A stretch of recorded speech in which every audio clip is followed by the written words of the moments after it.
Good morning, Charlie Pierce. Good morning, Starshine. All right, let's talk about midterms. You wrote a piece. Hey, I thought Tim Ryan did great last night. Oh, right. Yes. I mean, I have my issues with Tim Ryan. He's the hard hat whisperer, and he's kind of a one-note piano on that. But boy, he showed you how to hang Donald Trump around another candidate's neck, like a dead raccoon. I mean, that was just, he took your dignity. Yeah. That's the way you do this. Yeah. Yeah. Well, I mean, I don't know if it'll work. I hope the fact that Trump himself called J.D. Vance an ass. Yeah, well, that was great too. Yeah.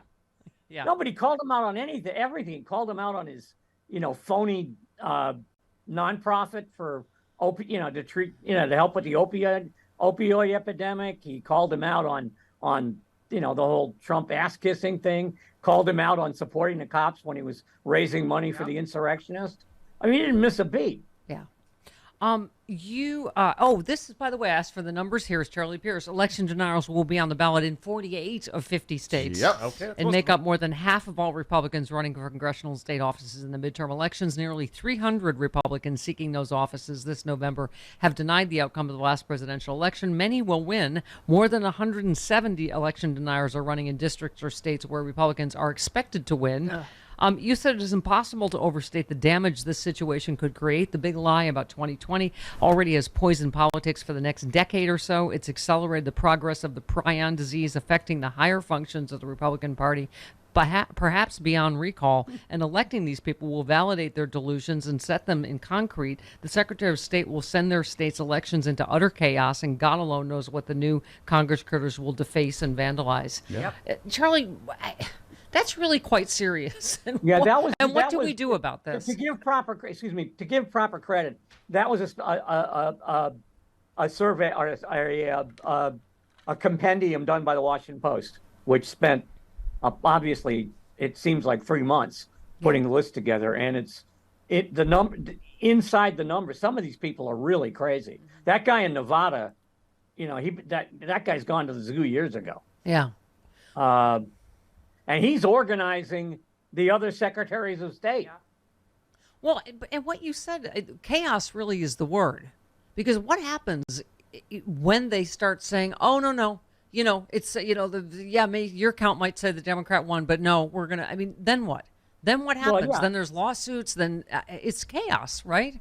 Well, and again, the solution is to elect a Democratic Senate in the fall. With a big enough margin so they can get rid of the filibuster and pass the Electoral Reform Act. And one feature of which is to commit the states to, send their electors based on who won the popular vote in that state.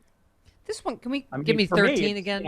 For me, I would like to burn the, Electoral College to the ground. Yeah. But that's, like extreme. So this is the guy on stage with Trump, right? Marchant is running for, he says all this out loud, Charlie. Just take a listen. So we have something in common. President Trump and I lost an election in 2020 because of a rigged election.